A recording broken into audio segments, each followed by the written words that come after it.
Здравствуйте, это реальные новости Беларуси на канале «Страна для жизни». Мы говорим о том, о чем молчат госсми. Вы знаете, что делать. Лайк, комментарий, делитесь нашими видео, и все больше людей узнают о реальном положении дел. Лайки можно поставить прямо сейчас. Не понравится выпуск, заберете обратно. К новостям. Погнали! Первая рабочая неделя Нового года началась с заявлений генпрокурора. Сначала швед пообещал активнее разыскивать участников и организаторов дворовых протестов, которые, по его мнению, управляются то американцами, то европейцами.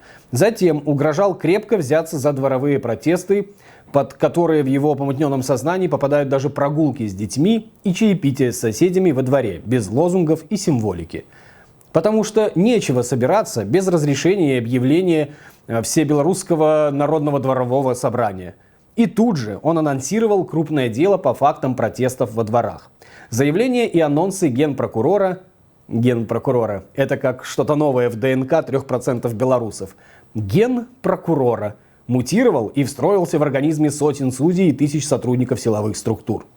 Так вот, плоды анонсов и угроз вечером во вторник, 5 января, пожинали жители некоторых минских дворов. Особо остро борьбу со здравым смыслом ощутили на себе жители Новой Боровой, Уручья и района Запад, которые просто пили чай или общались с соседями, за что были жестко задержаны людьми в штатском.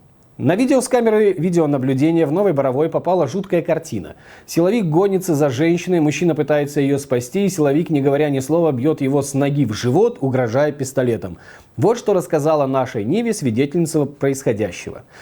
Сегодня вечером мы с семьей вышли на прогулку. Во дворе муж встретил знакомого, остался поговорить, мы стояли рядом. Ребенок взял свой фонарик, светил на игрушки или что-то такое.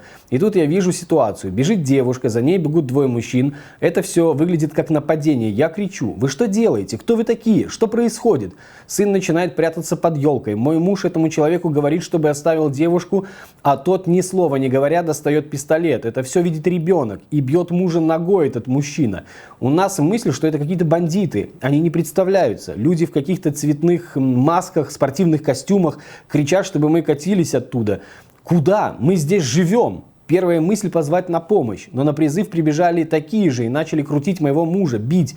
Я вцепилась в одного, у меня текут слезы. Я говорю: вот наш сын, он все видит, что же вы делаете? А один из них, из этих мужчин, хватает меня за горло. Я думаю, это был какой-то прием, потому что у меня перехватило дыхание, может, артерию пережал, что ли, потому что подкосились ноги. Я отпустила руки. Мужа утянули. Вот такая история. Обычный вечер во дворе в столице. Всего задержали не меньше 20 человек. Эту информацию подтвердили и в телеграм-канале «Списки Окрестина», где также опубликовали 20 фамилий, однако утром ГУВД Мингорисполкома озвучили другие данные. Официальный представитель Наталья Ганусевич сообщила, что в минских дворах вечером было задержано более 10 человек. За что? За участие в несанкционированных мероприятиях. Благодаря волонтерам известно, что никого из задержанных вчера не отпустили. Как минимум 2 госпитализировали в 5-ю больницу Минска, еще одного в БСМП. Не меньше 13 человек уже отправили на Окрестино. Утром у некоторых начались суды. Уже известно, что одного из задержанных признали виновным в нарушении части 1 статьи 23-34 и дали штраф 25 базовых, которая, напомним, с 1 января у нас подросла на 2 рубля. И 25 базовых теперь 725 рублей. Избитый неизвестными вчера вечером в Новой Боровой Виктор Морозов находится в больнице скорой помощи. Он переведен в хирургическое отделение. У мужчины проблемы с шеей, сильная рвота, сотрясение мозга. Когда минчанин попал в медучреждение, неизвестно. Еще в 1:20 ночи он был в милиции, куда звонили его родственники, а уже утром вышел на связь из БСМП. После брутальных задержаний в Уручье госпитализирован один из ведущих бизнес-аналитиков компании Hess Fintech Андрей Кинош. Он в 5-й городской клинической больнице. Мужчина связался с родственниками и рассказал, что вчера, когда он вышел на улицу к соседям, на него напали неизвестные в гражданской одежде и в масках и ударили о стену. Сейчас у него сильно кружится голова, он испытывает боль при резких движениях, слышит шум в ушах и лежит под капельницей. И это несколько случаев, преданных огласке. О реальных зверствах вооруженных наемников узнаем позже. Марию Колесникову оставляют в Жодинском изоляторе до 8 марта. Об этом сообщает телеграм-канал Виктора Бабарика. Мера заключения в виде содержания под стражей продлена еще на 2 месяца. Напомним, что Мария Колесникова, экс-глава штаба Виктора Бабарика и одна из лидеров Координационного совета, была похищена в Минске 7 сентября. И после неудачной попытки выдворить ее из страны официально задержана 8 сентября. Ее поместили в тюрьму в Жодино. И вот 8 марта главный ухажер, кавалер и сексист скажет: «Я распорядился к празднику освободить, как там эту девочку, флейтистку эту, которая по дурости уляпалась в эту грязь». Думаете, будет по-другому? Поделитесь мнением в комментариях. 6 января диктатор отметил, что в предыдущую пятилетку страна столкнулась с серьезными препятствиями, но руководство все равно добилось больших успехов благодаря настойчивым и точным практическим мероприятиям, направленным на реализацию боевых и экономических программ. Цитата. «Однако, хотя период реализации пятилетней стратегии национального экономического развития завершился в прошлом году, почти все отрасли далеко не достигли поставленных целей. По словам узурпатора, внешние и внутренние вызовы по-прежнему препятствуют продвижению к новым победам в социалистическом строительстве. Ключ к преодолению трудностей он видит в консолидации». Это все было сказано Ким Чен Ыном на партийном собрании. А вы было подумали, да? А ведь риторика одинакова, нетрудно ошибиться. Мы услышим этот же текст 11-12 февраля во время Всебелорусского народного собрания. Моя коллега Сабина вчера рассказывала в выпуске реальных новостей о том, кто будет представлять на этом собрании белорусский народ. Если не видели, взгляните. Полезно знать, кто будет кивать и поднимать руки «за» от вашего имени, создавая видимое одобрение конституционных изменений, поддерживая насилие и восторженными рукоплесканиями проводят страну в политический и экономический ад. Валерий Цыпкало объявил о создании Белорусского демократического форума, платформы, цель которой объединить все здравые силы в конституционных преобразованиях как разумную альтернативу народного большинства в ответ на псевдонациональное всенародное собрание. Об этом сообщил пресс-секретарь политика Алексей Урбан. На платформе форума будут проходить обсуждения и опросы. В ближайшее время на темы форума планируется организовать круглые столы с привлечением экспертов и активных участников форума, чтобы максимально вовлечь белорусов в принятие решений будущего. Важно понимать, что форум – это площадка для обсуждения и одна из нескольких инициатив, которые будут предложены белорусам в качестве альтернативы. Мы, как и вы, ждем не только реакции от штаба Светланы Тихановской и НАО во главе с Павлом Латушко, но и конкретных предложений и консолидированной позиции в выработке стратегии действий не только в качестве реакции на шаги захвативших власть, которые, стоит признать, перехватили инициативу в создании повестки, но и, собственно, в создании этой самой повестки, на которую будут вынуждены реагировать те, кто называет себя властью, как это было в первые 1,5-2 месяца после выборов. Внешний госдолг Беларуси обновил исторический максимум. На 1 декабря он составил более 18 миллиардов долларов США. Уже сейчас можно говорить, что этот рекорд продержится недолго. 30 декабря Минфин Беларуси отчитался о поступлении на счета первого транша российского кредита. Были перечислены деньги в эквиваленте 500 миллионов долларов. Если ничего принципиально не поменяется, то к первой отчетной дате 2021 года будет показан новый рекорд по внешнему госдолгу. Куда утекает золотовалютный резерв Беларуси? Интересно же, правда? На 1 января 2022 года объем международных активов должен составить не менее 6 миллиардов. В предыдущем году минимальная планка была больше на миллиард, 7,3 миллиарда долларов. Золотовалютные резервы Беларуси на 1 января 2021 года, то есть вот совсем недавно, составили 7,5 миллиардов долларов. После снижения в ноябре на 109 миллионов. Это на 1,5%. В декабре резерв подрос на 1,2%. Благодаря плановым погашениям задолженностей за прошедший год золотовалютный резерв уменьшился на 20%. Это приблизительно 4 миллиарда долларов, естественно. В одном только декабре на 227 миллионов.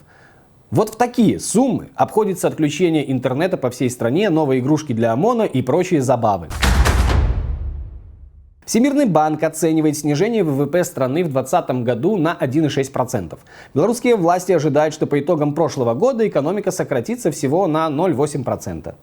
Официальная статистика по ВВП будет обнародована на следующей неделе. Подождем, посмотрим, чьи все-таки прогнозы и подсчеты лучше работают. Белорусских специалистов или зарубежных этих ваших западников. Напомним, прогноз социально-экономического развития Беларуси на 2021 год, утвержденный указом главного экономиста, предполагает рост ВВП на 1,8%. Согласно исследованию компании Топ-10 VPN, в 2020 году в Беларуси доступ в интернет отсутствовал в сумме 218 часов. Блокировка затронула почти 8 миллионов пользователей сети и обошлась стране в 336 миллионов долларов. Но богатые тоже плачут, поэтому вынужденно во избежание напряжения слезных желез в срочном порядке придумали, где, как и у кого изъять средства под любым предлогом для пополнения казны. Например, заключенных на Окрестино требуют в 2 раза больше денег за питание, чем тратят на него. На электронной товарной бирже Беларуси появилось объявление о том, что ЦИП и ИВС на Окрестино закупают услуги по питанию задержанных на март-декабрь 2021 года. На март-декабрь. Еще никого не задержали, еще даже в календаре эти даты не наступили. Питание уже закупают. Молодцы, заранее, потому что знают, что будут задерживать. Ориентировочная сумма закупки 275 тысяч рублей. В описании сказано, что с наценкой за доставку 1 день питания на заключенного обойдется государству максимум в 5 рублей 20 копеек.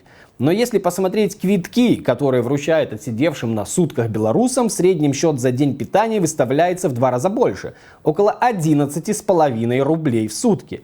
Видимо, за сервис, от которого невозможно отказаться, и за мишеленовские звезды на погонах, раздающих баланду. И еще немного экономических чудес и новостей. Самый богатый город Беларуси, да, наверное, и мира в целом, это Бобруйск. Вы не знали? А мы расскажем.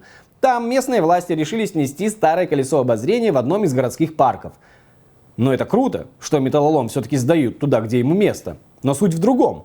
На месте прежнего колеса хотят поставить новое. Стоимость, внимание, сколько, как вы думаете? $1 миллион. Это при том, что совсем недавно с горем пополам отремонтировали старую детскую больницу, деньги на которую собирали больше года через пожертвования. Как стало известно сайту Хартия-97, у работников Гродно-Азота из зарплат собирается высчитывать деньги за подписку на газету. Стоимость подписки 34 рубля 60 копеек. Подписка проводится в добровольно-принудительной форме. Фактически из зарплат будут высчитывать деньги за подписку. Подписать на газету собирается 40% предприятия. Тем, кто не хочет подписываться на газету, угрожают проверками. На этой неделе мы смеялись, рассказывая про новшество Белпочты. Если не смотрели выпуск, ссылка на него вот где-то сейчас появится сверху. Платные электронные письма в Белпочтовой системе кажутся смешными, пока не осознаешь, что на эту почту, как и на газеты, в добровольно-принудительном порядке подпишут и обяжут пользоваться все госпредприятия. И бюджет на ОМОН и на красивую жизнь членов воинствующей банды будет пополняться. Пополнить бюджет главный фермер решил за счет майнинга биткоинов. Видимо, кто-то рассказал, что курс биткоина растет и достиг рекордного максимума. Для этого нужно только много электричества и видеокарты. Электричество, по словам главного электрика, у нас этого электричества хоть завались. Не зря же станцию построили. Только вот для населения электричество почему-то дорожает. А вот с производством видеокарт, судя по всему, справится Горизонт, на который самоназначенный возложил роль флагмана в IT-индустрии. В благодарность руководство завода подарило Лукашенко лазерный телевизор и представило это как бесценную супер-пупер-нано-электроновинку, изобретение флагмана отечественной бытовой техники, которую уже несколько лет можно купить на AliExpress за максимум $500. Инновации, современные технологии. А что хотеть от белорусских ученых, когда, по словам главы Академии наук Владимира Гусакова, роль науки – быть вместе с властью? Белорусской православной церкви вынесли предупреждение. По какому поводу – неясно. В документе говорится, что церковь обязана придерживаться статьи 16 Конституции о том, что деятельность церкви не может быть направлена против суверенитета Белоруссии, и статьи 8 Закона о свободе совести и религиозных организациях о том, что в местах богослужений запрещаются мероприятия политического характера. Если в течение года БПЦ получит еще одно такое предупреждение, суд может лишить ее юридического статуса и запретить ее деятельность на территории Беларуси. Аминь. То есть с Рождеством всех вас. На сегодня все. До встречи.